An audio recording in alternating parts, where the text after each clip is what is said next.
Mes chers amis, bonjour, ravi de vous retrouver en ce mercredi soir sur Gourmandise TV. Aujourd'hui, pomme boulangère à l'ancienne. Et la pomme boulangère, ça commence avec du beurre. Le bon gras, c'est extra. Il est en train de fondre dans une poêle bien chaude. Le temps que vous preniez la liste des ingrédients, je vous retrouve tout de suite après. Bon régal!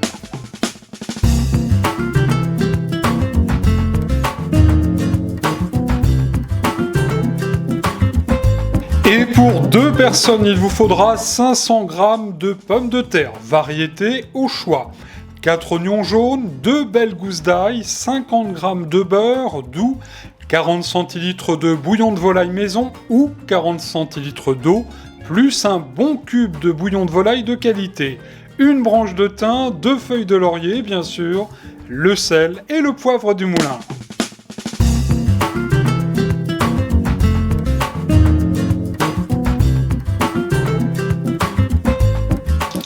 Retour en cuisine, le beurre fristouille gentiment. On va y mettre les oignons pour commencer. Alors il en faut des oignons pour les pommes boulangères. Et regardez, je les ai émincés grossièrement. Alors n'oublions pas que la pomme boulangère à l'origine est un plat paysan. C'est très vieux cette recette, à l'ancienne. Elle date, on va dire, de la fin du 18e. Cela consistait lorsque le four du boulanger était encore chaud, puis tout le monde n'avait pas de four à la maison. Alors on coupait grossièrement les pommes de terre avec des oignons, on y mettait donc un bouillon de volaille, salé, poivré, et dès que le four du boulanger était libre, eh bien, on venait mettre le plat dans le four du boulanger, on partait travailler au champ, et en revenant évidemment on se régalait parce que tout était confit, formidable. Alors, première étape de cette recette, les oignons que je viens de mettre donc dans la poêle, dans du beurre et du bon beurre. Voilà, il en faut. Et on va faire fondre ces oignons gentiment. Alors surtout, on n'hésite pas à bien les mélanger, bien les remuer dans le beurre. Et on va ajouter tout de suite l'ail. Regardez, coupé là aussi grossièrement. On continue à bien mélanger. Alors, la petite astuce, c'est de démarrer avec un feu un petit peu fort. Et 3-4 minutes après, vous voyez, quand ils ont commencé à légèrement roussir, vous allez baisser le feu de la poêle pour laisser fondre les oignons, mais alors vraiment tout doux, pendant une bonne dizaine de minutes. 10 bonnes minutes plus tard, chers amis, regardez, les oignons sont à point, légèrement caramélisés, ce qui va apporter un goût absolument épatant à la préparation. On va pouvoir tout de suite passer à l'étape suivante de la recette. Merci pour votre fidélité à Gourmandise TV.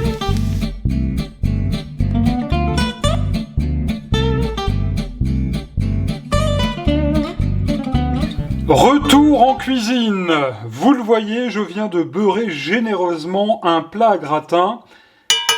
Et ce plat, chers amis, je ne l'ai pas acheté dans un célèbre magasin suédois, mais il est d'origine 1957. C'est le plat de la mère Mitraille. Eh oui, c'est solide et ça sert encore. Alors, du beurre, toujours du beurre.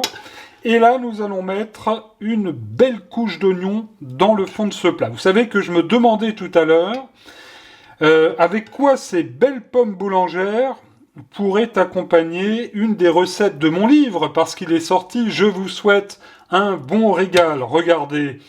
Alors, j'ai feuilleté et évidemment, je me dis que ce gratin, ces pommes boulangères pourraient convenir avec un poulet rôti du dimanche. Encore, je ne sais pas, moi par exemple, tiens, regardez, les fameux filets de poulet sauce camembert, ça serait formidable. Bref, il y a plein d'autres recettes. Je vous invite à acheter mon livre si vous ne l'avez pas encore. Merci à toutes celles et ceux qui, en tous les cas, l'ont déjà acheté, et je sais que vos retours sont très positifs. Je suis vraiment très heureux. Merci à toutes et à tous. Alors, vous le voyez, donc, première couche d'oignons, j'allais dire la dernière. Voilà, parce qu'on va mettre bien nos oignons comme il faut au fond du plat. Alors, une fois les pommes bien réparties, là, je viens d'effeuiller une petite branche de thym. On va mettre aussi un bon tour de poivre du moulin. Ça va apporter du peps à la recette. Quelques petites feuilles de laurier, une feuille de laurier, que j'ai coupée en deux, puis on va mettre un tout petit peu de sel, pas trop de sel. Voilà, juste un tout petit peu parce que le bouillon, me voilà parti dans la mécanique, le bouillon de légumes qu'on va mettre tout à l'heure, le bouillon de volaille plus précisément, est déjà un petit peu salé. Ensuite, vous voyez la recette est vraiment très très simple.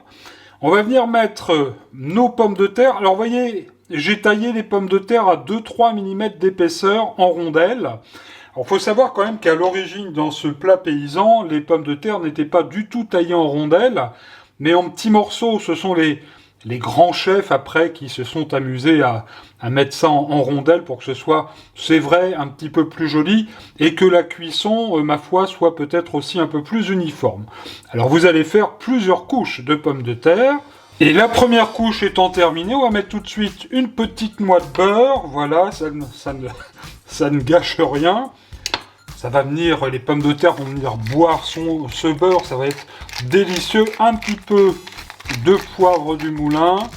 Je ne remets pas de sel, mais on va quand même remettre une petite branche de thym. Et là, ma foi, on va continuer, on va faire une deuxième couche de pommes de terre. Voilà, là c'est parfait. Alors, pour terminer, une fois de plus, 2-3 petites noix de beurre. Voilà, pas trop, hein, il faut juste ce qu'il faut. Voilà, là c'est bien, une pomme de terre qui veut s'échapper. On va remettre un tour de poivre du moulin. Voilà, on va quand même émietter à nouveau un tout petit peu de thym. Là c'est bien, une petite feuille de laurier. Puis c'est à ce moment-là que vous allez venir verser gentiment le bouillon de volaille. Un petit peu chaud. Alors, soit vous avez du bouillon de volaille à la maison, que vous avez fait, il vous en reste, c'est tant mieux. Sinon, évidemment, vous achetez un bon cube de bouillon de volaille, ça sera parfait. Alors regardez, le bouillon de volaille, je le mets, hop, mais pas trop. Il ne faut pas que les pommes de terre soient complètement noyées. Voilà. Alors si vous observez bien, il arrive à peu près à 1 cm du bord. Et bien tout ce petit monde va partir au four. Il va falloir être patient. Cuisson à 180 degrés pour au moins 1h15. On surveille bien sûr. C'est parti. Chaud devant, comme on dit au restaurant. Ouh là là là là, ça sent bon. Ça, vous savez quoi? Ça sent le beurre. Regardez-moi ces petites pommes de terre comme elles sont heureuses. Ça va être fondant à l'intérieur. Et si vous le souhaitez, vous pouvez remettre un petit peu le plat sous le grill pour que ce soit bien croustillant. Formidable pomme boulangère. Un bon petit plat facile à faire, un bel accompagnement pour vos repas de fête ou les repas du dimanche. Regardez-moi ça, ces petites pommes de terre comme elles sont heureuses. Je suis très heureux aussi de vous accompagner sur Gourmandise TV. On se retrouve vendredi soir avec le rôti de bœuf Wellington. D'ici là, bonne soirée et bon régal. Allez, on y va.